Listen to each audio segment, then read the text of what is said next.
Nikki Wesley joining us in studio now from Metroland Media. Your papers are ready and lots of articles for you to catch up on local news. And starting off, why don't we head into Oakville? And there's quite a bit of discussion over transit passes for students. Yes, so the Universal Transit Pass at Sheridan College has recently been canceled.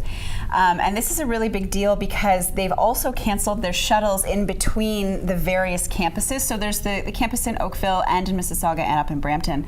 And so the Universal Transit Pass was a $200 idea that would get them unlimited rides on transit in all of those cities. Right. So now, without the shuttle buses, we're really not sure how students are sort of going to be able to afford to get around to all of the various campuses. And the main problem, according to the student body president, was that this all sort of came down at the end of last semester when Ford introduced the idea of letting students pick sort of like more a la carte style what extras they would pay for in university. So they don't have the whole student body buying into it, so they can't really afford to do that transit pass anymore. And the student body president's worried that because it was at the end of the semester, students were in exams, students were stressed out. This wasn't really something they were super tuned into. Right. So what's going to happen in the fall? Yeah. We don't know. Absolutely. Now, as we move around the region, another article and really information geared about being prepared in emergency situations. Yes, absolutely. So the region hosted an event just indicating what you would want to have in an emergency kit. And I mean, there's things in there that, are common sense, like bottles of water, food. Some of the things that I didn't think about, however, food for your pets. Yeah. That's not in my kit. Also, things like documents. If you're told to evacuate, having all of your most important documents on a USB stick that you can just take with you. These are things that, I'd never thought of.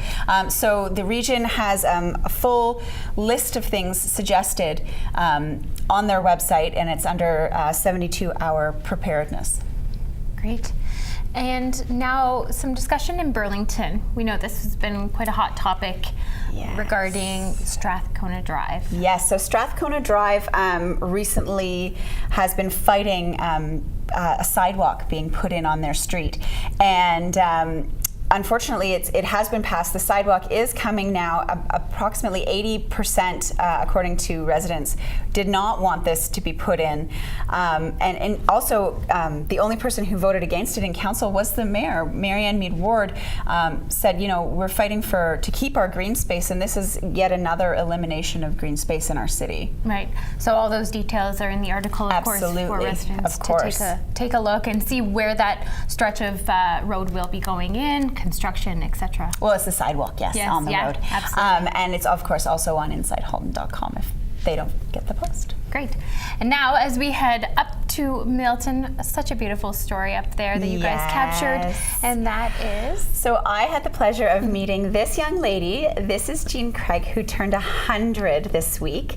And great story. She was originally an Oakville resident, and she also is a retired nurse. And so it's also nursing week. So here she is in her graduation portrait, and she served in World War II as a nurse, and just a fabulous, fabulous lady. Wonderful. So for all those details and to check out your articles, of course, they are in your local papers, and you can check it out online, InsideHalton.com. You can also follow them on Facebook and Instagram. And of course, if you've got a story idea that you want to share, make sure you contact them through their website as well. Thank you, Nikki. Thank you.